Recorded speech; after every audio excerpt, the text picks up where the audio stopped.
Hello and welcome to the NOTstalgia podcast. A podcast where we discuss the retelling or continuation of pop culture favorites as seen through a queer and feminist lens. My name is Eric Lefebvre. And my name is Jessica Tercero. And this week we watched a classic Firestarter. We watched Firestarter. I was going to follow it up with something else, but I couldn't think of it on the fly. So props to me.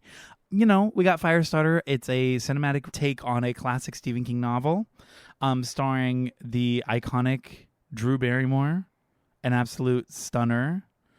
Jess, what is your history with Firestarter? Do you have a history with Firestarter? Do you start fires in your free time? What's the deal? What's going on? Well, I mean, fire in person, in real life, yes. Camping when I was a kid, that was one of my favorite things to do because I could tend to the fire and make it bigger. But Firestarter, the movie that we just watched, I didn't even know it was a thing. Like, oh, really? I know, like, Stephen King has, like, 1,000 stories. And I know that 1,000 of them were turned into movies and are now being remade into movies. Hello. But I never really knew about Firestarter, but love Drew Barrymore. That's my thing. Same. So. I mean, for me, similarly, I've never seen Firestarter. It's been on my watch list forever because it's like a la Carrie. It's one of the classic Stephen King roles, especially with like a young Drew Barrymore as the lead. I'm like fresh out of E.T., right? Literally. So I'm like, there's no way I can't not watch this. But alas, I'm nearly 30, and I've never seen it. So apparently it wasn't that important to me. But it's still, I mean, I'm still really happy we're watching it because I've always wanted to. It's always looked cool. It's looked interesting. And I love Drew Barrymore. How many of her movies have we done? Just the one? I think just the one, but we are going to go on the record and say that we are a Stan account. We are, officially. And the other one is really only just the cameo, the intro. So this is like the first official Drew film we're going to kind of dig into, which I'm really excited about. Yeah, same, totally. I'm excited because I, again, had no idea, like this movie was not even, or story was not even in my peripheral pop culture vision. But I'm delighted that I watched both films for different reasons. Mm-hmm. For different reasons. This podcast is great, and I'm glad that it broadens my horizons. Oh, me Here too. We go. And I do want to just say to the audience at home or wherever you're listening to this, I don't know if you're at home. God, that's so presumptive. You might be driving. My voice is going to be a little fucked. I don't know what it is, but I did lose my voice, and so I'm still coming back from that. So if it gets a little scratchy or squeaky, just think it's cute and don't comment on it. Thank you. You know, I didn't notice that until you pointed it out. So I know now it's like a little pony. It's a little horse. You hear a little chalk scraping. Should we dive in? Is it crazy to just jump crisscross I think, style? Do I need to push you to start the next segment? Do it. Do it. Ready? Okay. Mind powers. Hold on. Let me turn on the fan. No blood. Oh, no blood. Let me turn on the fan behind me and have my hair like. Honestly, so I mean, you do have a fan on you. You just need I literally do have a fan at my back. I just do not have the hair to billow. Unfortunately.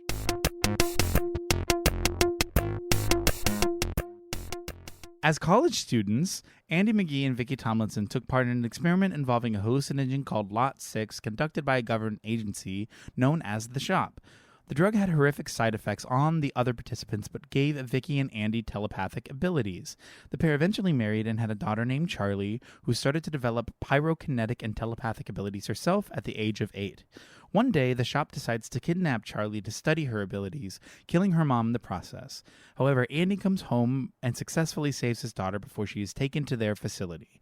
Flash forward a year later, Andy and Charlie are still on the run, trying to teach Charlie to control her power and make the best of things with the Shop close at their heels.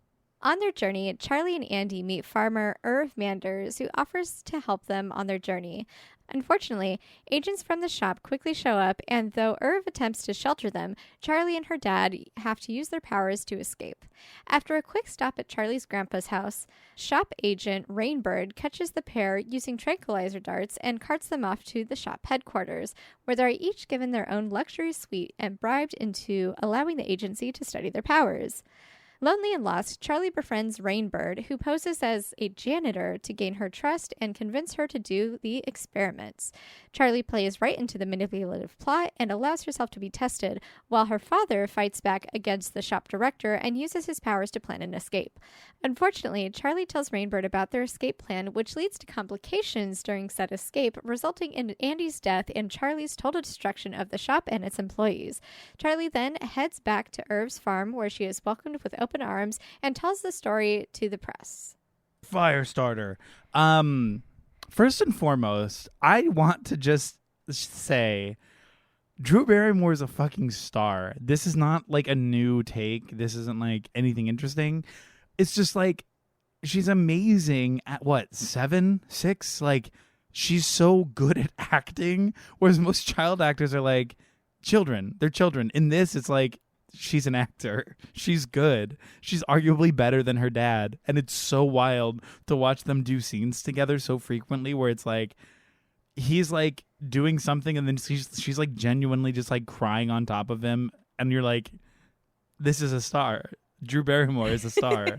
No wonder she was like beloved at such a young age. She's so good at this. She's so good at doing this. Like, she really is. Especially at this age where like certain roles that like just lean on her to be the star. Like she is the star of this movie. This movie is about Charlie. And that's one of the things that I really like about this movie is it centers her first and foremost, where the next iteration centers the dad, and it's awful and it's gross.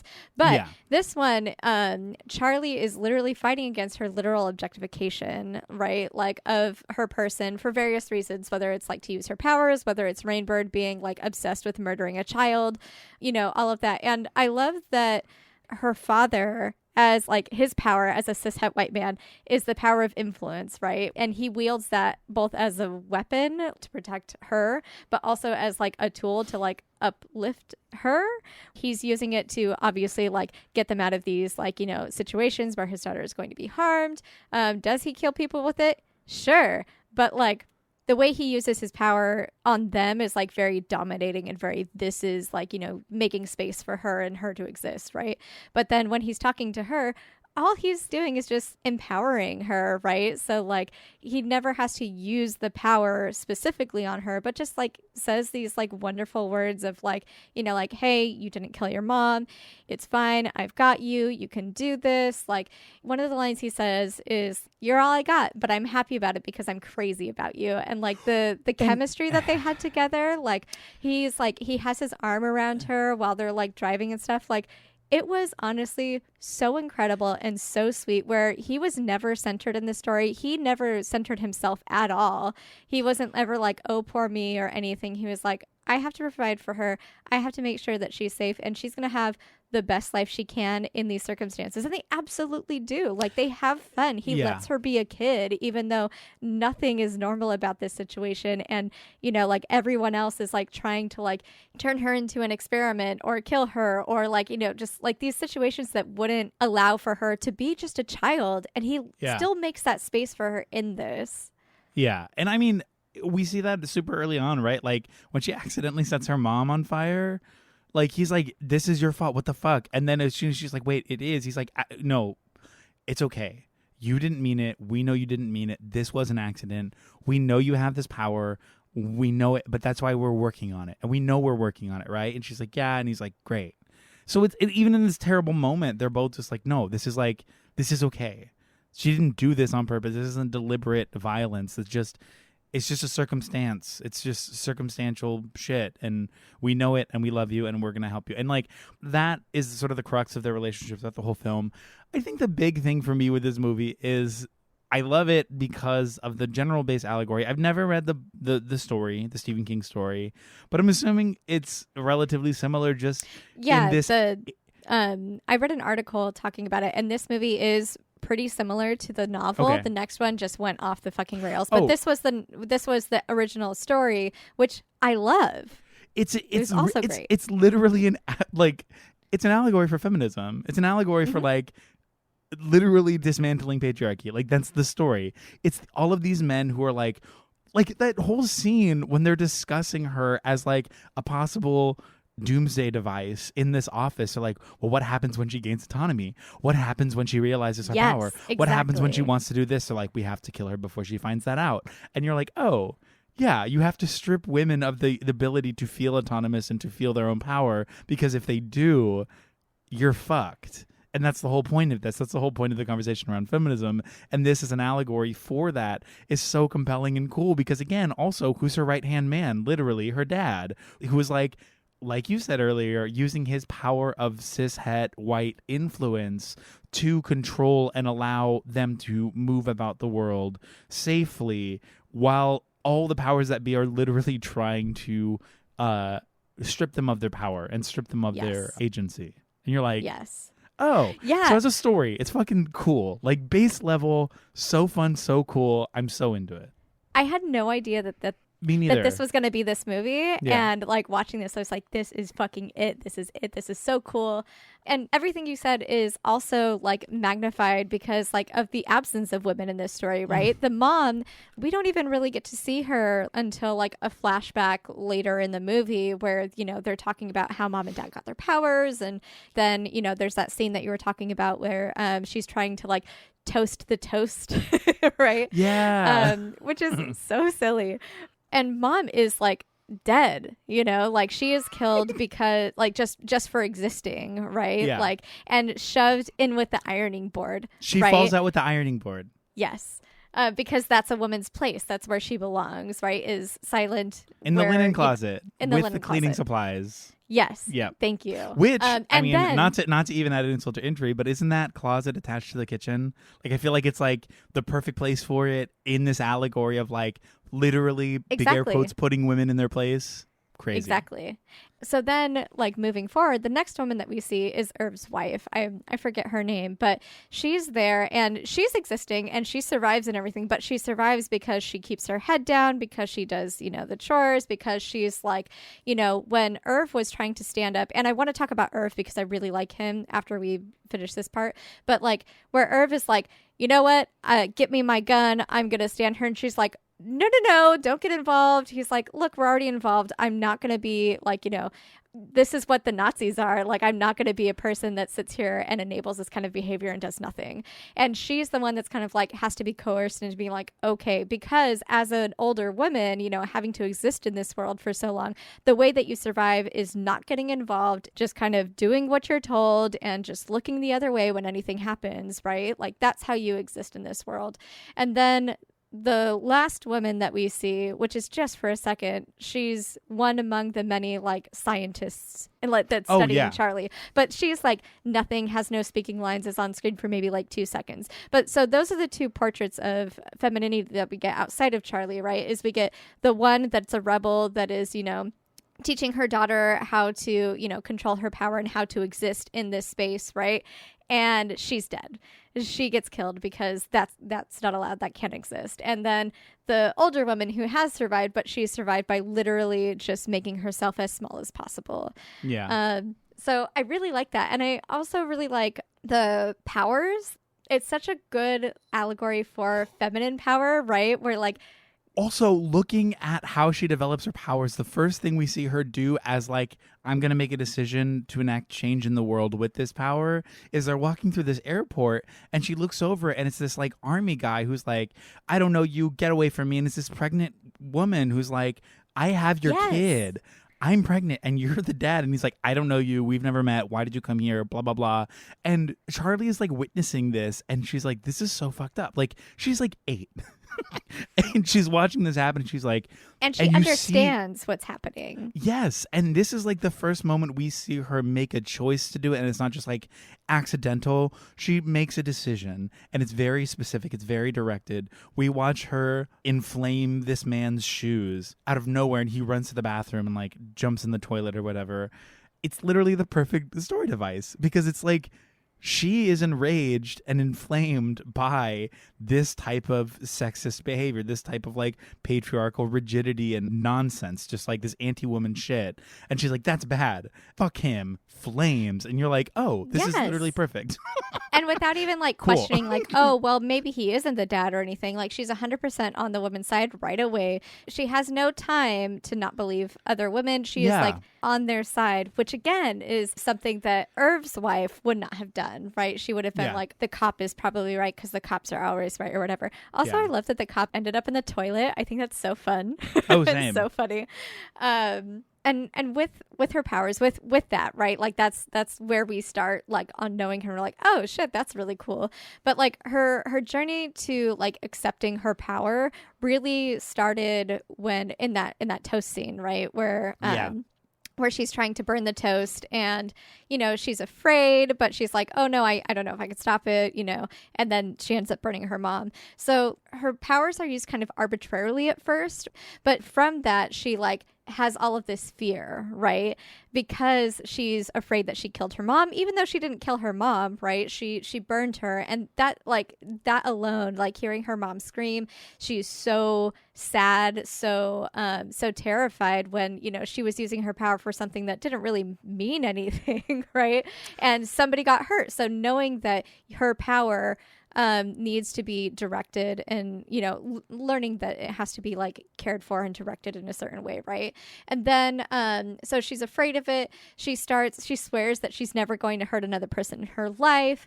And because of that fear that she has about like her power, she has a hard time controlling it. She starts to use coping skills where she literally tells herself to back off, right? So she gets so enraged because of all of the bullshit in the world and everything that's happening around her that she literally has to say back off, you know, like some people will like, you know, count in their heads or, you know, like we all have our different coping mechanisms, but she literally is telling herself back off, and it's so cute when she does that. Then when she starts using it for good is when the first time that we see her light something on fire, right? And like throughout the whole story she's like trying to understand, like she has a good understanding of like the fundamentals of like good versus evil, right? Where she knows that bad men are chasing her, right? Where she knows that like, and that's why she has like her mother's abilities at that point where she's like, I can sense them. They're here because it's easy to sense like pure evil, right? It's easy to sense like this person is coming here with a gun to kill me. This is their intent. She does understand that, right? And just like she asks her dad, like she's kind of like asking her dad for permission too in these moments, like specifically where the cops come to Irv's farm and she's sitting there. Dad, are you going to still love me if I do something bad? And he's like, yeah, fucking go for it. These people, fuck them. And she's like, okay, cool. You know, but she's like trying to figure out where this level of morality is, right? And it's, again, very easy when it's like, this person's coming to kill me. This is this. There is no sort of gray area. But when it comes to nuanced understanding of what that means, it's incredibly hard for her. And that's when Rainbird comes in, which, oh my gosh, where he's like being manipulative, right? Where he's trying to be her, like pretending to be her friend, where he has this whole alternate persona and everything. Because like I was wondering, she can sense like the cops coming down the street from Irv's, but like she can't sense Rainbird's intention, and he has no powers, at least in this version of it, right? So like it was really bothering me. Why couldn't she understand, or like why couldn't she catch that? And I think it really is just that nuanced evil, right? Like that manipulative, gross. It's literally just manipulative because, again, we're not like, she's literally a kid, right? Like, for as strong and as capable as she is, she's literally a child. So there is this, like, she's in this place she doesn't know.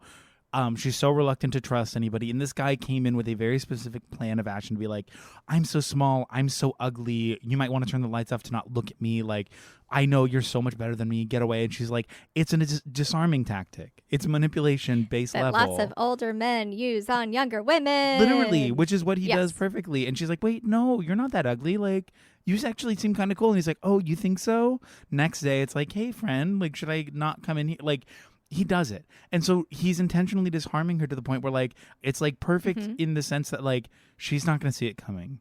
And she's at her most vulnerable and most lonely place. Like, she's been pulled away from the one person who she can trust, and he's not there, so she's lonely, vulnerable. She's perfectly, she's like in the perfect position to be manipulated. And I just, for her not to see that coming, I'm like, yeah, I mean, I would, how could you? I wouldn't be able to. There's no way. Like, 8 years old. There's no way that she could see. There's at 18, you still couldn't even see that, right? Even like, fucking now, somebody could do that to me, and I'd probably be like, oh, okay. And so I think, and you know, she is just so good, and she believes people, like, you know, when they say things and everything. So it really is just that innocence, like the reason why she's unable to like predict or like read through that, because that's also, she doesn't want to see evil in other people, right? Like, she wants to see the good in everybody. And I think that's so sweet and admirable, even after being on the run for a whole year because these people killed your mom and are trying to like hurt you, right? Then like once, like when she figures that out, that like she has a really hard time with Rainbird, right? Finding out that like, no, you're my friend. And he's like, no, I'm gonna kill you. And she's like, no, like you're my friend. But like at that moment when she like finally realizes, like, her dad dies, right? And she's like, oh my gosh. And he's like, you got to burn it all down, baby. And at that moment, she's able to like fully and radically embrace herself and who she is and all of the power that she has, because there's nothing holding her back. Not that, and her dad wasn't holding her back, right? Like at all. He was trying to empower her. But like, literally when she does that, she's shooting fireballs. She's fucking bulletproof, right? I was gonna say, I love that her main like breakthrough moment of her, she's like, oh, I can just do whatever. Fireball, fireball, fireball, fireball, fireball. Like, it's just like nonstop, and literally invincibility. Like, what? She blows up a bullet mid-air. Excuse me? What are you doing? Without even like breaking a sweat. Like, her dad was like, whenever he used his power, he was like bleeding, right? He's like, oh my, it took so much effort, right? But for her, and she's again, throwing like, cars. Talking about the power that young women have, right? Or just women in general, like, you have so much power, but everybody else is trying to make you so small. And I love that she literally just burns down the establishment and murders everybody that is like pro-establishment. And I'm like, love this. And at the end, she has that healing moment too, where she goes to the trucker's house, right? To Irv's house. And she's like, hey, I'm here. He's like, great, awesome. I got you. You don't even need to say anything. And then she goes to the paper and she like makes it known. Like she does not stay quiet. It's honestly, I'm so happy with the way it ended. Because when we first met Irv, I was like, who's this fucking creep? Same. Stop calling her pretty. Guy. Stop calling her all these names. Like, he's like, I always wish I had a daughter. 3-minute stare. Like, listen to my get your song. eyes off of her. Go away. You're gross. You're being weird. Stop it. But then by the end of it, especially the way he's just like, oh yeah, like the more time I spent with him, immediately distrustful. By the end of it, I'm like, I'm really happy she ended up with them, because like he seems like a creep. He's proved that he's not. Cool. I support this. Yeah, her going to the New York Times, dropping off those letters, amazing. It's also nice for Irv, because Irv is like, I mean, I hate the line like, oh, I wish I had a daughter, but like now he can like have this family with this like incredible young girl who is just like probably gonna change the world, right? Literally. Like, and so he's like, wow, I can't, but like, what a dream. Not to say that like, yay, her dad died, but like in this impossible situation, I love how it all sort of concluded. And I think that it's a great ending. He's the person that is going to fiercely protect this young woman that he knows nothing about. Literally met them like 20 minutes ago and is pulling a gun on, federal agents, because that's not right. Like, we literally watched him nearly die to protect this literal stranger. So that way when she goes back, you're like, oh, she's going to be fine. I mean, granted, she's more likely to protect them, but in general, absolutely. Well, he will literally die for this girl. We know this. And like it makes sense why she went there, because again, she saw him fight for her and she saw what he was willing to do to protect her and her dad. And so like there's this line that like broke my fucking heart. It broke my heart when she said it, when her and her dad are at like the grandpa's house, right? And they have like a moment of like, you know, rest where like they gather up some food supplies, everything's great, they have a good night's sleep, you know, where they're both obviously trying to see the bright side to, you know, everything like through their trauma. They're like, hey, we got a home. You think wherever I want to go to school, you think it's going to be okay? And she says she wants to be like everybody else, which is like, okay, fine. But that she wants to feel safe. Feeling safe is paramount to going to school, to living a normal life, to doing anything. She wants to feel safe. And I got so, I like teared up because like to see this girl and everything that she's doing and like dealing with. And also like we got to see her joy, which I feel like in a lot of these moments when we're talking about trauma and everything, or, you know, when it's a story like this, especially in the next one, there's no room for joy. There's no room for that. But like, that's only part of the person that's part of the story, you know? And so I like that she was able to still kind of hold on to that. And again, to like just hear her say that with like the biggest like smile on her face, I was just like, oh. Well, it's one of those things where like you hear her say that, it's such a moment of like emotional tension that you're like, this, because to me, when I heard that, I was like, if she is not safe at the end of this, or if she dies, I'm going to be so mad. Because it's one of those lines that is like, this is the crux. She has stated clearly, she isn't innocent. I just want to be safe. And if by the end of it in the story, you strip her of that, violence, boo, bad story. I'm going to light you on fire. Literally, because to me, if it's going to be one of those stories with a sad ending where she does die or something, whatever, to me, adding something like that in is like mean spirited. It's like just torturous and bad and like wrong. So to me, I'm like, okay, that's like the linchpin essentially. Like, this is the moment. This is what we're working towards.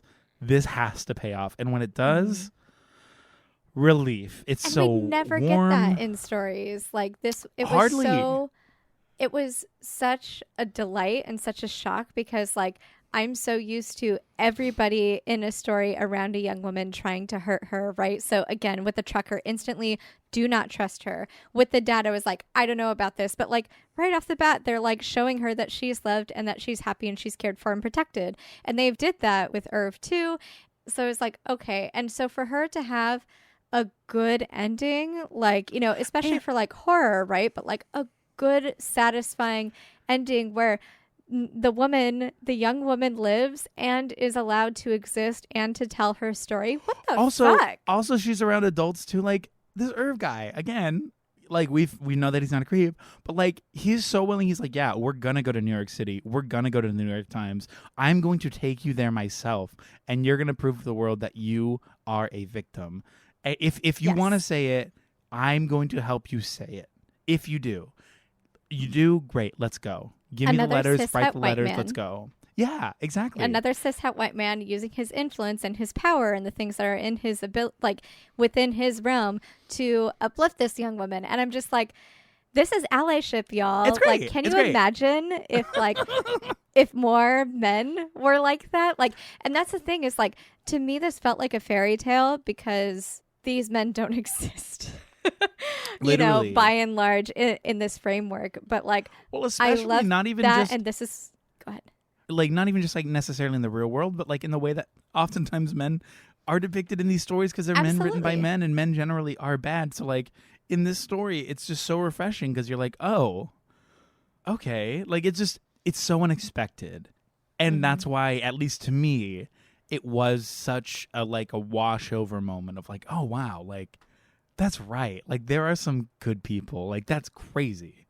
We never get these, like, good moments. Especially, again, like you said, horror. Like, with most horror, like, it wouldn't end like that. I mean, look at something like Carrie. Look at all these other moments where you have these sort of, like, femme protagonists who are just, like, belittled and bullied and treated literally like shit. And at the end of the day, it's kind of just like, yeah, well, fuck you, go die. And you're like, okay. And, like, that's it. But in this one, it's just like the literal opposite, where it's like, no, she's safe, and the world's gonna know your story, and you're like, oh, yeah. Okay. cannot overstate how much I absolutely loved this ending. Yeah. How much I absolutely loved her journey, and I loved the way that we got to see it. I feel like the writing for this was just really good because we did get to see Joy. We got to see those like hard moments. We got to see her be defiant, and like this character of Charlie is so dynamic and is such a real character that Drew Barrymore is a star. She's a star. Yes, it's just insane. truly. She's so good. The big thing for me, the most heartbreaking part for me about this movie was the what's his name? John. He goes by John Oh, Rainbird. Rainbird. Yeah, the whole manipulative befriending of her. It's so toxic because it comes from this place of complete apathy and complete like disdain for life. Like even in that moment when he's sitting in that room talking about it, he's like, "Yeah, I'm probably going to hell. Fuck, I hope it comes soon. I hope I die soon. I hate life. I hate myself. I hate this world. I hate everything." And you're just like, oh, you're like, not only are you just like a bad guy, but like your complete lack of compassion and lack of just like cognizance for the world and for humanity makes you that much scarier. So when he's in these moments of like manipulation and like playing and being joyful or whatever with her, and she's like, "I actually have a friend," I'm like, this is so sad because it's the most insidious thing. And it was so like, I could not get over how scary it was. Cause like she finds out she's getting out. The first person she goes to is him. Yeah. And he's like the right hand man for like murder. Like he's one of the ones in charge. He's the ones who put them there. And she goes straight to him. She's like, "Yeah, we're escaping tonight at 8:00. We have to go to the stables." And he's like, "The stables, you say?" And like the way he's responding to her, I'm just like chills. I'm like, this is so gross and scary and sad. And I hate it because she's so genuine and she's so like earnest and like, "I love you. You're my friend. Like, I can't believe I met a friend who like gets me." And he's like, "Yeah, you did." And meanwhile, he has like a gun behind his back. You're like, Jesus. So sad. Oh, Yeah. And it's so insidious the way, like, because we see him before he takes on the moniker of John the orderly, right? Or the janitor, where he's just like pro them running tests. He's like, "Yeah, whatever. When you're done with her, I get her. Just give her to me," which is gross, it's right? so scary. And like the reason, so apparently in the books, which I don't think was really told as well here, to me, he does say like, "Oh, I'm gonna kill her. Yeah, she has to die." And I also like was like, is this a pedophile thing? Right? Because like he puts his hand on her leg, he kisses her, like, this kind of thing. And I'm like, this is awful. This is gross. But then like, I guess in the book, he's just never killed a child. And he is obsessed with this idea of killing a child. And his thing, the way that he gets off on murdering people, is that's why he's always like, "Look at me. Look at me." He wants them, like, he wants to see the light leave their eyes. Oh my God. That like made me tear up. That's so scary. So scary. Fuck. And so insidious. And that's how he's written like, in the book. That's how his character is written in the book. Yeah. And I think they tried to do that here, but I don't think that it came off as that. Yeah, they didn't really have time to expose that specifically. It did read as just like, "Oh, he's a pedophile." Like, that's 100% to me. Some of those moments you're like, "Oh, this man's a monster." Like, well, and cool. you could tell that like he gets off on watching people, like seeing people, like he won't kill somebody unless they're looking at him, right? But anyways, also I want to point out that in this iteration, Rainbird was not played by an Indigenous person, where clearly they are supposed to be Indigenous. In the next one, it is played by an Indigenous actor, however, not here. Also, it's a bit on the nose, but Rainbird and Firestarter, right? He's the like... Yeah, it's bad and dumb because, again, we're just hiring white people. It's like the character's name's Rainbird. Hey, go find like a 50-year-old white guy. Cool? Let's put him in here to play a character. Like, no, you know what this is. You guys just don't want it. Like, it's gross and toxic.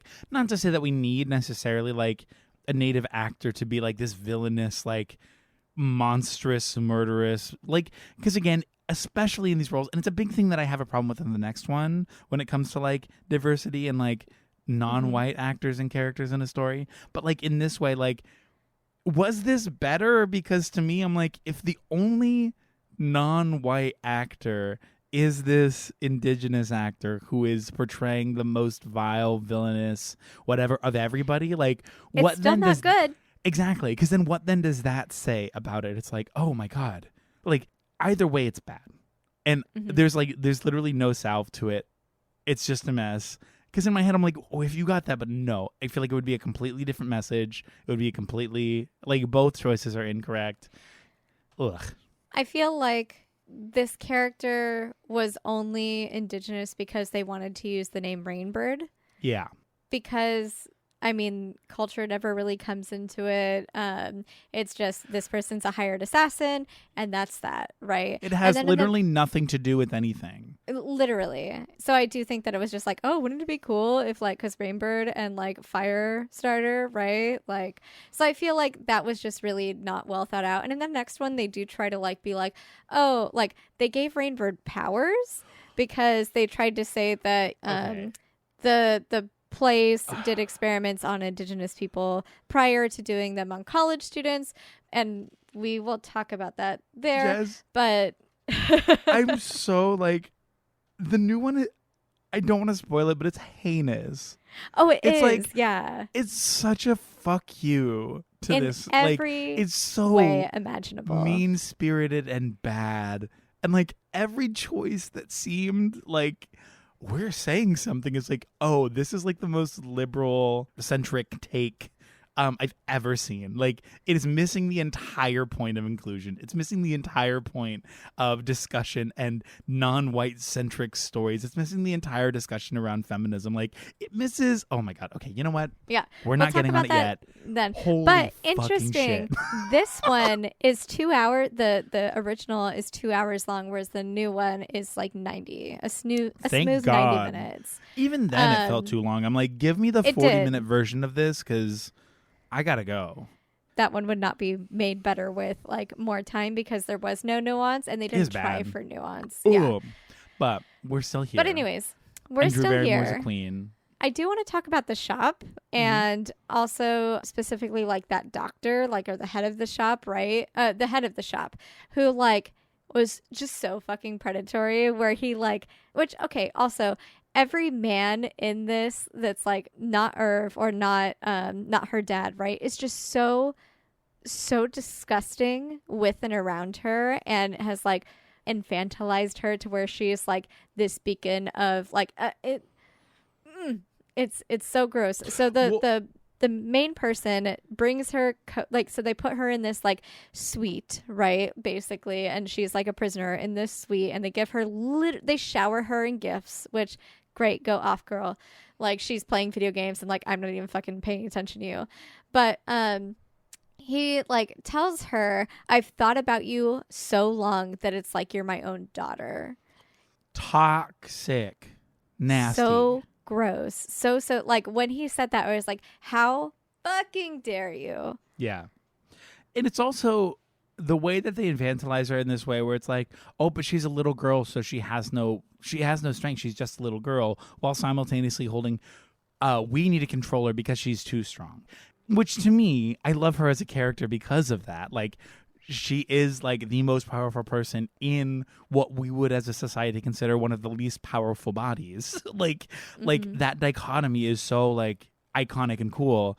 But in the story, these toxic men are using both ends of that spectrum as an excuse, a justifiable to them excuse for why she does not deserve autonomy, why she doesn't deserve agency at all, right? Like, well, she's a little girl. Well, she's a destructive time bomb. Like, no matter what, they're going to find a reason to not let her exist.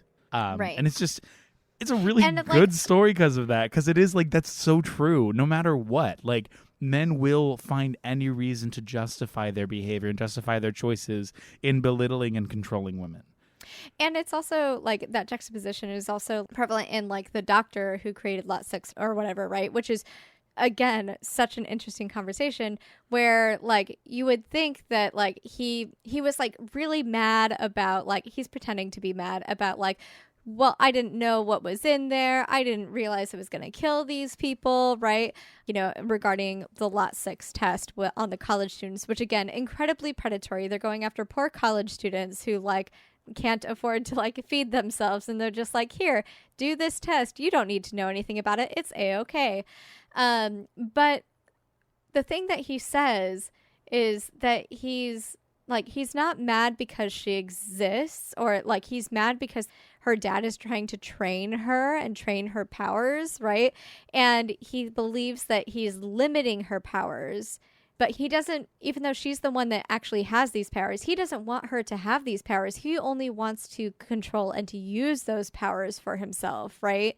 Even though she's the one that has these powers, she's still not allowed to take ownership of them. It's the shop and the doctor and all of the other men in that room that want to be like, he's holding her back, when literally they're the ones that are holding her back, forcing her to go on the run because they just want to control her power and direct it at their enemies rather than like, I don't know, maybe her change the world for the better. Or I don't know. Oh my gosh. Wait, hold on. Just live her Literally normal just life. let her live. Like, just live. Yeah. Like it's one of those things where it's like, anything. she doesn't have to be a powerhouse. She doesn't have to be like a superhero. I mean, granted, like she has stupendous power. She has like this insane, amazing gift. But at the end of the day, like she's allowed to just live. Like she doesn't have to do anything for these dumb people. For what? For like, what is the justification for why they need this, right? Like they claim it's for the safety of the world, when in fact we really just know that it comes down to ego and it comes down to money, and that's the only reason anybody in this world space domination. is doing anything, and domination and control, and that's all it is. Yeah. Anyways, there's also this line that he says where, you know, in the same breath that he's like mad that the parents are training her and they're going to limit her powers and blah, blah, blah. He says that it must have been so hard for mom. Like, I mean, can you imagine how hard it was for mom? Not for dad, because again, we're assigning gender roles, but like, he's like talking about how she's Armageddon, but she's this. And literally, she's just a little fucking girl burning toast.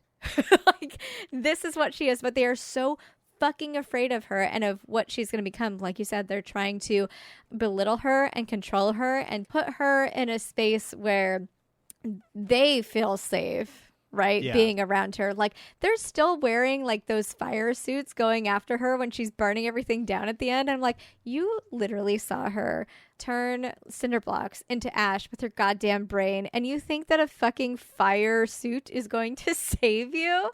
It's laughable. Should we go on to the next movie?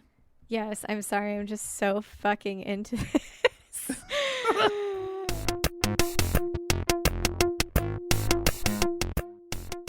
As college students, Andy McGee and Vicki Tomlinson took part in an experiment involving a hallucinogen called Lot 6, conducted by a government agency known as DSI. The drug had horrific side effects on the other participants, but gave Vicki and Andy telepathic abilities. The pair eventually married and had a daughter named Charlie, who started to develop pyrokinetic and telepathic abilities herself at a young age. Andy became a life coach, and the family swore off cell phones and the internet in an attempt to hide from DSI, causing Charlie to have a rough time in school socially and academically. One day, Charlie accidentally burns her mother with her powers, and Rainbird, working for DSI, attempts to kidnap Charlie to study her abilities, killing her mother in the process. Luckily, Andy and Charlie escape, and Andy starts trying to teach Charlie to control her power, like her mom wanted, with DSI close at their heels. On their journey, Charlie and Andy meet farmer Irv Manders, who offers to lend his help. Unfortunately, agents from DSI quickly show up, and though Irv attempts to shelter them, Charlie uses her powers to escape, burning down the farm in the process, and Andy is captured. Lonely and sad in the woods, Charlie hones her pyrokinetic skills and follows a telepathic message, presumably from her father, to DSI headquarters. Turns out it was a trap. Andy tells her to burn it all down and kill everyone, then uses his powers to force Charlie to burn him and the head of DSI alive. And so she carries out his wishes and cries alone on the beach, where she is found by Rainbird, who she's apparently forgiven for murdering her mom, and the two disappear into the night together. So this movie is trash. I want to go on record just off the bat. Big important moment. This movie missed the entire fucking point. Like, this movie, and I was saying this a little bit before, this movie missed every point of the story. Like, it took everything that story is. It was like, oh, it's not about that. And then gave us some other non-plot where you're like, wait, then what is the point of this story? Is there a point to this story? Not really. And my big thing with like this. I'm all about inclusion and I'm all about diverse casting and I'm all about like non-white stories. Come on, let's do it. This movie attempts to be as inclusive as possible while maintaining white supremacist status quo as hard as it fucking can. Because at the end of the day, it's still a white story about a dad. Because again, it's really his shit and not Charlie's shit in this story. But every other character who we see largely is either indigenous, black, or non-white generally. And this movie also does that thing. Well, first of all of those characters also are bad. We're told they're bad. They're bad guys. They're bad people. They do bad things. And I'm like, okay, cool. Bad characters can exist, but like, don't make it like a white family and then every other non-white character, like they're the evil ones. I mean, then arguably, even the white family is fucking bad. Like, there's nobody is likable in this movie at all. 100%. But then this movie also takes it a step. Quote unquote good guys. Yeah, and this movie also does that thing where it's like the police chief is black, the other like 2 cops on the farm are black, and like we're not having a conversation about like cops in this way, especially when it's like, well, our inclusion is like our black actors are going to play cops. And it's like, oh, this is like an insidious underpinning to maintain white supremacist status quo. Like that's the decision-making process here. It's supposed to be disguised as inclusive casting and it's supposed to be disguised as like general inclusion. And like, look, not everybody in this movie is white. Cool. Great. We love that. But you're doing that thing where you're burying the lead. You're burying the conversation. Because again, what the fuck even is this movie? Like with Rainbird, at least here, I love it. I love the casting. What the fuck did you do to this story? Like, at least have more of a conversation about like native populations and indigenous folks. Like, you don't. This movie literally did the wrong fucking thing at every point, and it sucked. It's such a bad movie. And Zac Efron, my first note here, I don't like looking at Zac Efron. No offense, Zac Efron. Like, you get so much adoration in the world. I'm sure you get a lot of shit too. Who cares? You're famous, whatever.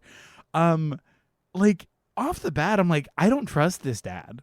Something about his aura is like incorrect, and he seems so untrustworthy. I'm like, get that baby away from this man. Like that first thing when he's walking in the hallway, get the baby away from this man. This man is dangerous. Why is he in the room that's burning with the baby where they're smoking? They're both going to like why? Instead of he like knocks the mobile out of the way, gets the baby, everything's catching on fire, and he's just standing there with his baby like, oh, like looking like the fire. How did the fire get here? There's fire. It's like you can think about that outside. Like Daddy, maybe do that. Yeah. Like, it's so stupid and bad. Oh, my God. This movie is one where we've talked about before where they try to do the, like, dark, gritty trope where they're like, oh, let's do this. But, like, what if, like, instead of this decision, they made this decisions because, like, it's dark and what if we talk about, like, maybe, like, remember that line from the first movie where they're like, oh, it must have been, like, growing up with Armageddon. How awful must it have been for the mom? And it's like, okay, cool. We're going to show that she's awful, like where the first one, like that wasn't the story, that's not what it was about, but in this one, like it's right off the bat, oh, you have to be afraid of making her mad by leaving the room, right? Like in this like really gross and entitled way, and in the attempt to add nuance, it just turned everything into noise, right? And not only 100%. That, but it took away it. Like the first one, it's really not an action movie. There's a couple of things, and we maybe see her do like some fire stuff like a couple of times, right? But like by and large, that movie is character growth. It's they really work for those emotional scenes that we talked about. They did the character work and it worked well. And in this one, they threw all that out the window for like, of the 90 minutes of this movie, I want to say about 30 minutes of it is action. Yeah. And so they really did an absolute bad job because like these movies, I just feel like it's somebody sitting around and is just like, oh, like how would they exist today? Well, they wouldn't have cell phones because they would know that the government is tracking them. Oh yeah, that's great. And then she's doing bad in school because she doesn't, have this, which yes, that's a thing, technology and access and all of that, right? That is correct. But again, we're making her a shitty kid and we're making everybody make fun of her for not like just arbitrarily without like, why is the kid sitting next to her like, you suck, you don't have a also, cell phone. this like bizarre introduction to like, wait, are they Amish? Like there was a couple moments where you're like, they said wait, Amish too. They said they were Amish. No, the boy was like, you're Amish. Yeah, he said that, and then later it's like, why don't we have Wi-Fi? And I'm like, wait, are they Amish? Is that like a part of the story? Because you have these two beats that like are clues for us to get to know the family, but then suddenly those clues end, and you're like, wait, was that just like a throwaway? Like, but also, you couldn't take your daughter to the library so she can do her homework. This is not good writing. You're just like spitballing. This whole movie feels like just people spitballing. Like on like, oh, what if we change this? And what if we did this? And so even the way that it changes the relationship with Irv, with the trucker, right? Where in the original, like Irv offers them a ride and he's like, yeah, do you guys want some food? I got that. Like I can, let's go grab a bite to eat. And he like, we didn't talk about this in the other one, but I love that Irv like sends like the kid goes out to like feed the chickens or whatever. And he sits down and he asks Andy, who says, did you kidnap this girl? I will not allow you to leave with her. Like he straight up confronts this guy. And that was one of the coolest things about that character, right? Is he's like, I see this girl might need help. I'm going to provide this if this person is being predatory. Let's fix this, right? But in this one, the trucker is like coerced into taking them to his house, right? Okay. Or to the airport. Okay. Here's my big fucking thing. Flop City Central Station. Here we go. In the first one, he like makes the cab driver think it's $500 bill and it's a $1 bill. I was like, so that's silly. gross. And that's like just okay, that's like a gross whatever thing of the time. They were like, what if we brought that in? And then what if we did that to Irv, like the nice guy who's gonna help us? Like, and it's also like this shitty entitled white guy tricking a black man into doing something for him for next to no money. And I'm like, why did we bring this bit back? Like, it's such a nothing bit. It's such a throwaway. It means nothing. It is not integral to any part of the story apart from, hey, remember when we did that? Like, it's a nostalgia pullback. I get it. Let it die. Why did you bring that one back? Why like, that one? Why that one? Like, that was a bad one then. Did you think it was going to play well now? Like, it's going to play way worse now, you dummy. Like, what? Again, like performative inclusion, right? I do want to clarify the reason I said cute was because I thought it was cute that he's like, it's a $500 bill when it was like, those don't exist. And I thought that was like a fun little way to like showcase his powers, but also gross because he is, anyways. It's just the dynamic of it. And again, it's just the reminder of. But so then the trucker, like, he's trucker in my notes. His name is Irv. But then he's like, he takes them home. And then his wife, like, why did we decide to do this thing with his wife where she's like on life support in the other room and don't talk to her? And then his whole, he has trauma where it's like he was driving and somebody hit him and his wife is now paralyzed and like basically in a waking coma and his son was killed. Like, why are we giving time to that? And why did we decide to make this decision for this movie, right? And then like just at every point I'm like, this was her safety. And I was really looking forward to seeing, like, I mean, everything in the movie was trash, but like, I was like, okay, surely they can't fuck this up. Surely they can't fuck up Irv. And they fucked him up. And then when Charlie does her thing and she burns down the farmhouse, she burns his wife alive. Yeah. Like, it made every interaction that much more sinister. And it made Irv look so silly where he's like, life coach, what the hell? Like, oh, you're telling me I can't trust the TV? So like, here's Jesus. I want to also reiterate, because like context is everything, and I understand again. I want to like clarify that like these movies, it's a lot of stuff, a lot of moving parts, a lot of shit happens, and I know that a lot of times this is not like the thing that the person wanted to make, because to me, this movie looks like a whole mess of mistranslations and like miscommunication and bad decisions, because it does not feel like such an intentional piece of work. There's no way. There is so much mismatched here. Like, the story doesn't really make sense. And like the scenes where you're like, Irv, this character, like, the simpleness of you telling me I can't trust the TV, like, oh yeah, he's Southern, right? And he's stupid, so let's make him this stupid Southerner. Like, relying so deep, entrenching yourself so deep in these basic fucking tropes. I'm like, there's no way that like this was the first. Like, maybe I'm giving too much and credit, he wasn't but like drunk too. Like and we're gonna make him drunk just to like top this off. Let's make him drunk. Like, which what are you thinking? well, yeah, literally, why are we doing this? And it just, I'm sure there were other seeds of like good things that just didn't happen here, but as a whole, as a collective, looking at it as a piece, a piece of work made by many people, something did not translate because it's messy.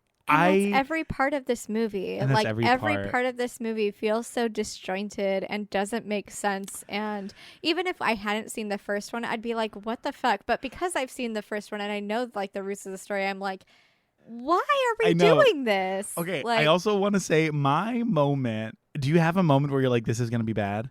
Yes, I do. You can go first. So my moment was early on. It's like a shot. They're in the house, whatever. We see a framed photo of Charlie, and next to the photo is a fire extinguisher. Same. That was mine too. I was like, this is it. I was like, why is that there? Oh, because she's the Firestarter?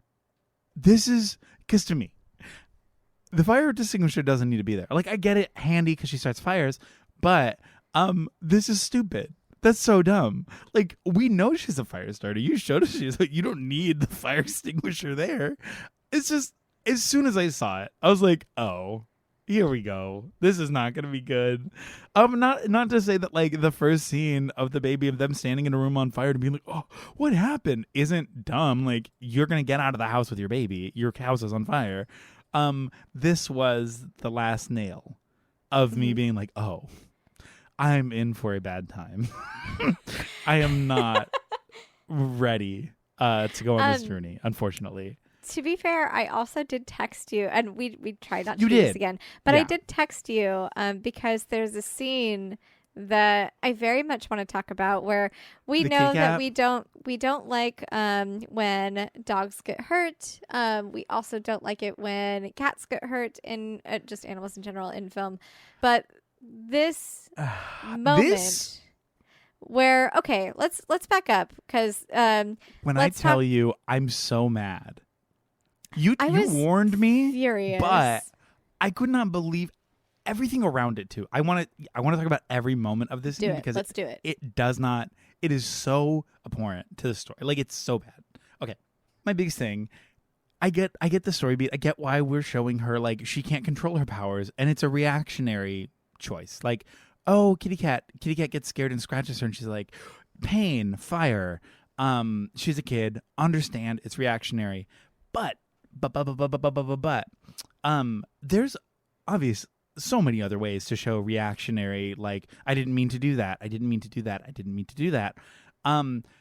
There's nothing else about this scene that makes the cat interesting or make the cat needed, because then after that the dad takes it upon himself to teach her a lesson about putting something out of its misery, and says you need to like put this cat out of its misery, and then she's it like, has to be a okay. decision to use your powers. Like, Yeah, it can't be is reactionary. This like weird army dad suddenly where he's like, I'm gonna be tough on you. Like, what is this? Is like, this is a weird thing, especially a weird scene coming after immediately the death of his wife and the death of her mom.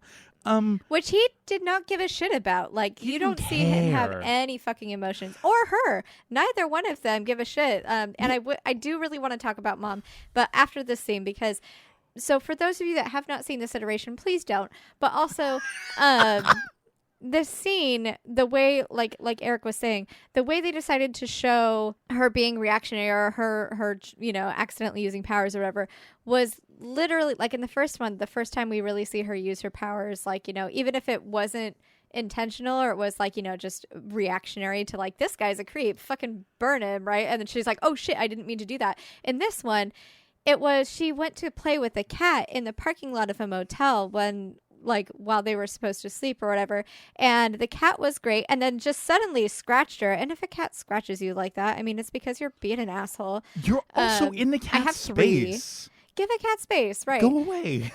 So, like, cats will let you know when you're too close, right? Like, that's a thing. But yeah, so then it scratches her, and her first reaction, like, I mean, my first reaction would not be fucking burn it, right? Like, but like, this child is so. I mean, she is like emotionally unstable because of like, oh, a lot has to do with like her father and all this other stuff. But like, she's so triggered that she lights this cat on fire, and not just like, oh, like, you know, its little paw or something. Like, no, she torches this fucking cat, and they show it. They show what the cat looks like. They show its burned little body right there. And then dad comes up and is like, you got to put it out of its misery. Not even like, we can help it. Let's get it to a vet. Let's do something. Like, his first reaction is, Kill it. Yeah. He fucking Palpatines her. He just shows up behind her. He's like, kill it. Does. Do it. Do it now. And you're like, and okay. Because to me, this is supposed to teach about the like reactionary, like, I don't know how to control my powers. Like in the first one, she sees the inequity and the sexism of this man pushing this woman, and it works perfectly with the narrative of the patriarchy. We're like, yes. In this does nothing for me other than teaches me that she's a bad person, that she is a bad, mean-spirited, evil individual who is ready to destroy everything. So to me, we're not rooting for her. She is not the hero. And because these other people are literally so bad, they're also not the hero. So this story doesn't have a hero or have, and again, it's not even an anti-hero, which if that's the way that we're trying to go, to me, it loses everything, especially in this moment specifically, because I'm like, this is gross and it's mean-spirited. And the guy who's supposed to be her guiding light, like, again, her dad and the other one is like, I know it. I'm here for you. Let's talk. Like, whatever. This guy's just like, do it. Kill it. Put it out of its misery. And then after that. Let's pray. Oh, let's pray. Let's pray. Dear God, bury please this let cat. this. They bury the cat, and on this little, like, they write cat on a fucking stone and put it on top of the grave. And I'm like, you had time to do all of this, did you? And okay, you buried the cat, so you're absolved of your sins. Like, how fucking dare you? Let's also talk about the writing of this sequence, this moment when they're burying this cat. Dear God, please let this cat be happy in cat heaven. Let he or she or they be happy at the big cat party. And then she says, and bless mommy too. Okay, so I just want to break this down. This is the moment we choose to have a conversation about gender. Cool. Yes. Oh, yeah. No, I know exactly where we should throw in a gender joke about like progressivism conversations with pronouns. It's when we kill a fucking cat. Let's talk about gender. That, like, no, go away. And then when she's like, oh, and bless mommy too. Oh, that's right. My wife died yesterday. Her mom died yesterday. Oh, for sure. Maybe we should say something about her. Like, are you fucking serious? Like, are you kidding? Is this a joke movie? Is this a serious thing? What? In this one, like, her mom dies, and like, so the first one, mom dies a year later is when the movie takes place. In this one, we hang out with mom for like, you know, a couple of days. She dies, and this is like literally like it's the same stretch of time. There's no time jump. There's nothing. So yeah, mom died yesterday. It's like 9 hours ago. It's like 9 hours ago she died. And feels no fucking remorse for killing this cat or for burning her mom, right? Her whole thing was like, I meant to burn you, dad, right? Like, this kid is not empathetic. She's not a real person. She's just evil and bad. And you're right. This is the moment where it's like not only like they've shown us that she's bad, but this is when it's like, absolutely no, she's absolutely awful. She's trash. She's evil. Like, she feels nothing for having just killed this fucking cat and for having her mom just died after she was burned so bad. Like, and her only thing is, it was supposed to be you, dad. Now think about Drew Barrymore's character and how that iteration of Charlie would have reacted in these situations. She would have been fucked up. She would have been beside herself. She would not have been. And like, I mean, do you think those chickens pecked her when she was at the farm? Absolutely. Was her first reaction to barbecue it? No. Charlie would have been so sad. Like, she would have been devastated. Like, I can't believe I did that. I didn't mean it. Why did that happen? Why am I like this? Why did this happen? I can't believe this happened. Like, these men are showing up to this farm with guns in the first one. And she's like, but I don't want to. Like, I don't want this. Like, I don't want to do Right. this. I don't want to be this person. And you And get this that one, this struggle. girl, and in this one, this girl's like, oh, should I burn it? Like, oh, you didn't make my coffee right. I'm gonna fucking kill you. And you're like, I don't like you. I don't like this girl. This girl sucks. Like, she's not a good person, and her dad's the fucking worst. Like, ew, get out of my face. It was after this scene that I was like, you know what? Check, please. Like, I don't really care what happens. Fuck you guys. Fuck everybody here. Like, I don't care anymore. I don't care about Rainbird.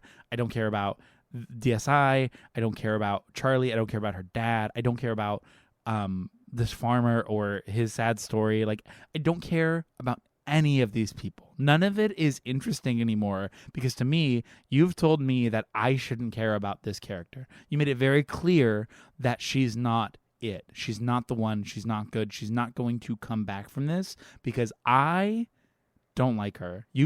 That's what I've been told. She's bad. We should not root for her because she is integrally a bad person. Why? Why did we do this? Why did we do that? In the first one, she was using her powers for survival, and she hated it. She did not like the things that she had to do in order to survive, in order to have the right to fucking exist, right? And in this one, she trains herself to and uses her powers for revenge, not for survival, for revenge. Somebody tells her no in that scene where everybody's fighting. Mom is burnt. The cat scratches her. She kills the cat. She goes to her dad, and then her dad uses and this is so fucked up. Her dad has the power of influence, right? The push that they call it in this one, and which is really just the voice. Do the thing. Go. Do it. Yeah, I mean, and the way that it's filmed, absolutely. I'm obsessed. That was my favorite part. Where he's like, "Oh, you can't talk," and it's "Oh, cool." He uses the voice on his daughter to make her burn him alive, and tells her just before he does that, which, how fucked up that your dad is gonna use you in this way and leave you alone in this thing, right? That is so gross and so predatory. In this one, the dad isn't trying to protect her. He's just so gross and predatory. And so then she's just well, fuck everybody. And I'm going to do this because my dad said so, I guess. But they're also trying to hurt me. But her powers just feel so much more retaliatory. There's no remorse. There's no nuance there. There's no conscience. It's just, okay, cool. Everybody's going to die now because I said so, Yeah. He gives up. He 100% gives up on his daughter. He gives up on everything. I know that he's in an impossible situation, and she has one of those contacts where, surprise, tech update, in this version, people wear these tech contacts for your eyes that allow you to not be swayed by the powers of these people from Lot 6. In my head, and this is so mean, but whatever, because it's true, because she's a fucking cop, but Kamala Harris in this fucking room with him, she sucks. She's just a fucking cop. Ugh, go away. I have her in my notes as girl boss. And yeah, one of the first lines that we hear from her is oh, you think it's him? He didn't have the legs for this outfit. Yeah. Girl boss. And she's girl bossing cop babe. She sucks. She's trash. But she's wearing a contact, which is why he can't sway her in this room, and that's why for us we're supposed to believe that the dad then sways his daughter to kill them both in this room using her firepower, which is just really him giving up and does not make much sense to the story. But what I will say, my favorite part of this film, and I will die with this opinion, I think somebody was watching Firestarter when we were talking about doing a remake. They said the line, "Liar, liar, pants on fire." Yes. And somebody's like, write it. That's it. That's the line. That's it. That's the kicker. That's the hook. Yes. That's how we get into this universe. Everyone's doing remakes. Firestarter fucks. That's the line. Write the script. I firmly believe that this script was built around this line, because to me, it worked. I'm obsessed with it. She's like, "Come with me." No. And she's like, "Liar, liar, pants on fire." And it's the perfect blend of childish whimsy and absolutely insane murder. Obsessed. Liar, liar, pants on fire. Iconic, incredible, influential, so rich. I saw this in the trailer when this first came out, and in my head I was like, that's probably gonna be pretty fucking good because of this line. Like, because to me, it tells me that they get it. This line is stupid and it's so silly, and they're amplifying it. Like, this is the billboard, this is the banner, this is the line. We said it, you know it, come see it. I'm like, sold. You guys know what's going on. You know this movie. I know that you know what you're doing. This is gonna be great. I was so disappointed with this film because this movie did not know what it was doing. And this line, this selling point was a fucking lie, because this line is good. And it's so good because it does not work. But that's the point of it. And I just, it's almost like their pants are on fire. Literally, I will stand by this line. I think that's how this thing got written. I will stand by this because for me, signed, sealed, delivered. I'm yours. I'm sending the check to the company saying, I want more of this, please. Like, I bought this. I bought the line. Everything else about this movie can fuck off. But this moment, oh my God, it was so good, Jez. I can't get over how much I loved this moment. Liar, liar, pants on fire. So dumb, and it worked on me. Oh, but it's the only part of the movie that worked. Everything else is a fucking mess. Yeah, I mean, everything. I think the only thing that I wanted to talk about was the parents a little bit, because this is, okay, so we've already said it's 30 minutes of this movie is action. Another 30 minutes of this is mom and dad trauma. And then 30 minutes of it is probably walking or, like arguing. Or a montage of trying to start a fire in the woods. And you're like, okay. Or killing a fucking cat. Jesus. Yes. So the mom in the first one, mom was dead before we even knew her, right? And she had like maybe 2 minutes of screen time. She had maybe, I take that back, 5, because we got a couple scenes, but really we don't. She's not really a part of this. We know she existed, but that's kind of all we needed to know. Right. But in this one, they're like, oh, cool. Look, we're going to focus on mom a little bit. Like, a mom's going to be not focus on mom, because that's incorrect. We're going to have mom in the first third of this movie, and it's going to be great, because then she's not going to be fridged, or she's not going to be this. She's going to be like, in the movie. So we have more than one woman. Again, like you were talking about with, the main DSI lady, and now, mom is in there. So we have more women now. So we're good, we have 4 women. Wow. It's like look at us. It's just the faux inclusivity shit is so tired, and like, I'm so bored by it. So like, okay, so we saw that moment, like the moment you and I knew, we're like, oh, this is going to be bad, right? Where it's the fire extinguisher. Right after that, and like surrounding that, all we're doing is focusing on the dad's trauma. Not even the mom. Mom is around, right? She's in scenes, but I feel like most of it we're seeing, like the perspective that we're supposed to be seeing is through dad's eyes, right? Because mom is like trying to be like, hey, we should teach her how to use her powers. This is our responsibility, because she needs to know, like, otherwise something bad is going to happen, or she needs to know how to defend herself. And dad is like, just so, Zac Efron is like, no, I will not teach my daughter how to use this. No, we're going to be fucking normal. We're going to be normal, okay? We're going to be normal, you guys.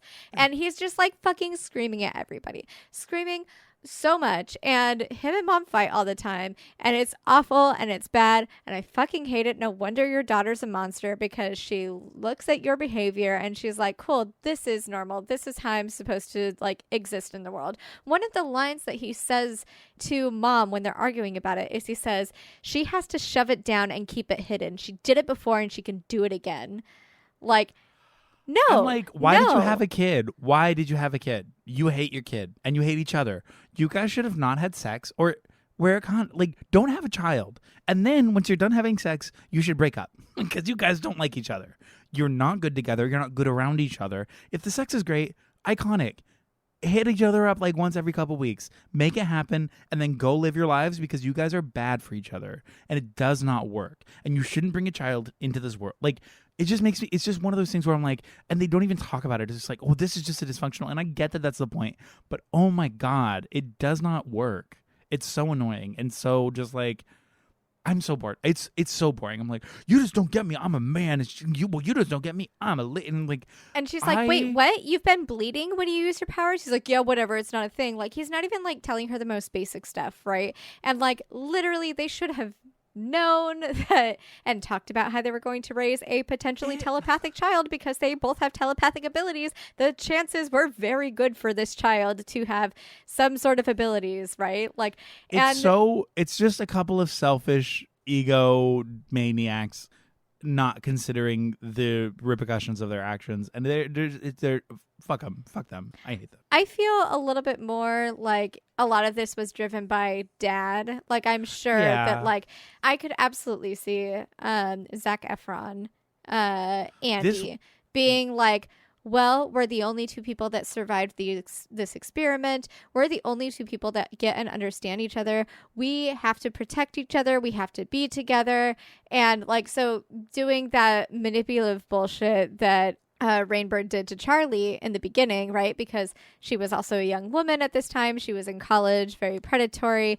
And like, then him with like, because everything he's shown us is like just this like you were saying, kind of like military dad, like, you know, like mentality where he's just like, you gotta kill it. Now let's pray. Now let's do this. Let's not talk about shit. Like, I feel like she was even less of a person in this one because she didn't have any autonomy, like, at all. And every time that she tried to stand up for herself or her daughter, he just pushed her down and yelled at her into submission, right? Like, we don't really see her stand up. We don't, you know, she tries, but it doesn't really work. And she gets killed for it. She gets, first she gets burned by her own daughter, right? Where like the three of them are yelling. And not even in an accidental way. At least in the first one, it's like, oh my God, I hurt mommy. I'm so sorry. In this one, it's like, intentional. Fuck you, mom. I'm going to kill you. And you're like, this is not the story. This is not it, y'all. Mm-hmm. This is not no.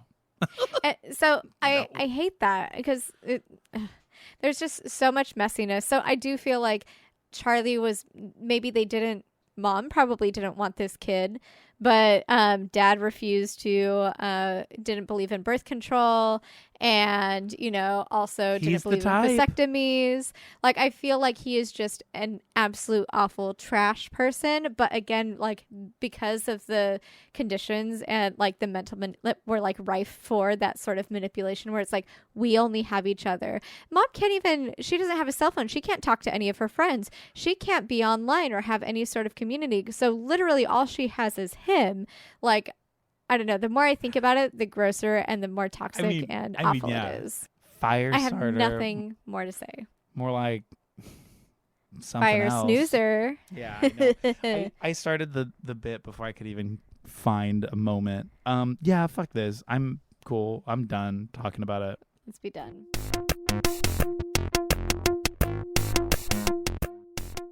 And we're back.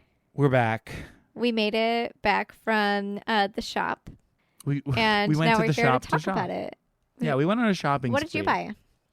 I bought a subscription to DrewBarrymore.com. Drew Barrymore magazine is what I did.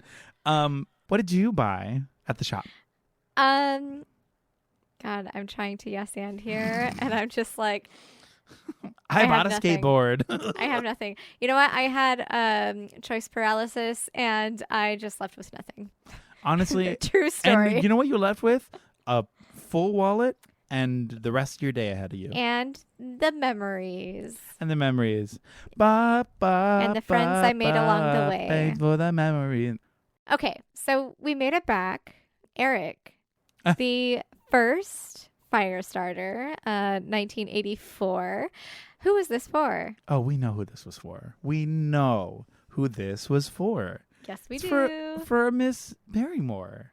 Our favorite nepotism baby, Miss Drew Barrymore. We love her. Is she a nepotism baby? She is. She comes from a long lineage of Hollywood famous folks. She's like one of the quintessential nepotism babies, unfortunately. But she's still so good. She's so good and sweet. I know, and we still love her for it. It's for Drew Barrymore. Done. That's who it's for. Yeah, who do you absolutely. That's exactly who this is. It's for Drew Barrymore, 100%. I have nothing else to add. Woo. Gorgeous. Did you like it? I really liked it. I arguably loved it. I'm so impressed by it. Such a specific narrative, such an intentional narrative. It's a great story. Drew killed it. I mean, I will say some of the middle part was a little sleepy, but overall, as a movie, and especially with that ending, I mean, I'm a Firestarter stan. I'm so into it. I think it's so great, and I think it's so fun. Fuck yeah. There are fireballs. She killed it. We love. Did you like it? I loved it. A capital L loved it. Yeah. I do, we've already talked about the things that I wasn't a fan of, which was just kind of like the way that Rainbird existed in this, both being a white person playing an indigenous person, and just the character themselves. I don't I don't love that. But I love everything kind of like, yeah, it was really good. It was really nuanced. It was like I love watching movies that make me feel good and make me feel hope about young women and being a young woman. And like, it gave me hope. It made me feel good. And I really, really, really loved it for so many reasons. Especially as a story coming from a man. Like, I'm so impressed by that. I mean, and Carrie also a too. screenplay written by a man. Like not only is it a story, but then an adaptation and a directing, all by men, to be telling this story about like men's control of women. I'm like that. I'm actually impressed. Okay, are you ready for the 2022 Firestarter conversation we're about to have? I'm never Eric, ready for this. Lefebvre, was this new, interesting, or the same? Progressive, regressive? How are you feeling about this remake? It is new technically because it is a newer film. It's not interesting. I feel like they missed the mark on anything that was like trying to be interesting or trying to say something. So it was not interesting. It was not the same. Way worse. It was so regressive in its faux inclusivity and its faux sort of forward thinking. It missed the mark on everything. It missed the entire sort of anti-patriarchal narrative. It's just, it's an unthoughtful piece of work all around. So progressive, not interesting. It's not good. It's just not good. What do you think? I think it was new. I don't think it was interesting. I do think that it was the same largely in certain framework. Like, you have the framework. There's a daughter. There's two parents that were experimented on. They had a kid. This government agency is after them, wants to trap them. There's this trucker guy. There's this, like, a lot of the framework, like the basic framework was the same. They tried to replicate the house and had like the frame there, but then when they started to like add the drywall or do all of the stuff, like that's when it got like there's hallways that lead to nowhere. There's an unfinished floor, like the entire like downstairs is all like an unfinished floor. Like this metaphor is bad, but anyways, it was the same in those terms, but like those small, like the context surrounding each character and each decision was changed, or weird things were added again, like Irv and his like daughter and son, like to where it's also not the same. So in all of the ways that it was not the same, it was incredibly regressive. This movie right off the get-go, like there's we talked about like the fire extinguisher moment, and we're like, okay, we know what we're in for. And then just like literally every scene with Zac Efron, like in the beginning, I was like, this is trash. This movie is awful. Like sometimes when we're watching movies, I have to like stop, take a break and go do something, or I get distracted on my phone or something. This was one of those where like and like it doesn't happen often. Like sometimes it'll take me like 3 hours to watch an hour and a half movie, but I literally had to turn it off at a certain point because I could not fucking deal with this, especially because I watched them back to back and I was like, this story is wonderful. And I had so many great feelings about it. And just to see somebody like shit all over it, because the first one, like we talked about, is like just very feminist, right? And it is very clear, like that is 100% the point. And in this one, they completely like took that out. So to have just a wonderful, good, like, you know, depiction of feminism and like, you know, like this young woman existing and, you know, going through all of this. And then to have this movie that is saying nothing and doing nothing was just the absolute fucking worst. So, yeah, absolutely regressive. Yeah. Terrible. Terrible. So bad. Who do you think this is for? Nobody. It's not for anybody. It's literally not for anybody. Like, nothing. It's not for anybody. I don't even know. Like, it feels like it's all trying to be like for somebody, but none of it's landing. And it just, everything is like missing each other en route to make a point. And then inevitably nobody makes their point. So I'm going to stand by. It's for nobody. I don't think it's for anybody. Who do you think it was for? In trying to be for everybody, it was for nobody. Yes, that's what. Thank you. That's literally what I was trying to say. I think this is one where it was like literally just a cash grab. I mean, and we do see that more and more. Like, I mean, because everything's a fucking remake of a remake of a remake. But yeah. This one, at least some, like, you know, there are some remakes where like it happens and it's like, this is great. This was like an excellent choice. This one is literally just give me my money is what this felt like. So yeah. Awful. Did you like it? No, it's so bad. Did you like it? Hell no. Yeah. If I had pyro, oh my God. If I could light shit on fire, I would light every copy of this movie on fire. Literally. It's just not a good movie. It's not it, y'all. No. Anyways, we watched it so you don't have to. We did it. We did it for you. Thank you so much for listening. We love you so, so, so much. And on that note, please don't forget to subscribe and rate and review us wherever you get your podcast, because honestly, when you do that, it helps us because more people like you, who we love and who love us, hopefully, fingers crossed, get to listen to our show and listen to our awesome voices and our great stuff and our wild opinions. So follow us on social media as well, because we're there as well. Our artwork and music is by Eric Lefebvre. I almost said Lefebvre again. I mean, either way, I love it.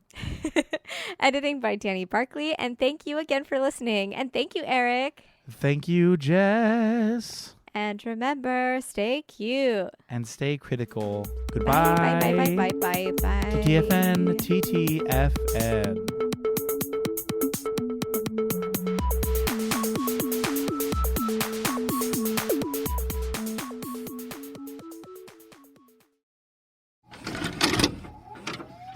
This podcast has been brought to you by the NOTstalgia Network. Visit thenotStalgiaNetwork.com for more. Hey everybody, I'm Eric. I'm Shelby. I'm Jake. And we are the band Lousy Advice from the Lousy Advice Podcast. Come listen as we draft artist and genre-centric best of lists. With the help of our closest friends. These lists are canon. And there's not a goddamn thing you can do about it. From Misfits to Cher. Green Day to Gaga. Or Pup to Paramore. Listen to the Lousy Advice Podcast now, or else. Stream us on Spotify, Apple Podcasts, the NOTstalgia Network, or wherever you get your podcasts. And don't forget that we are the band Lousy Advice, and this is our podcast, the Lousy Advice Podcast. The Lousy Advice Podcast? The Lousy Advice Podcast.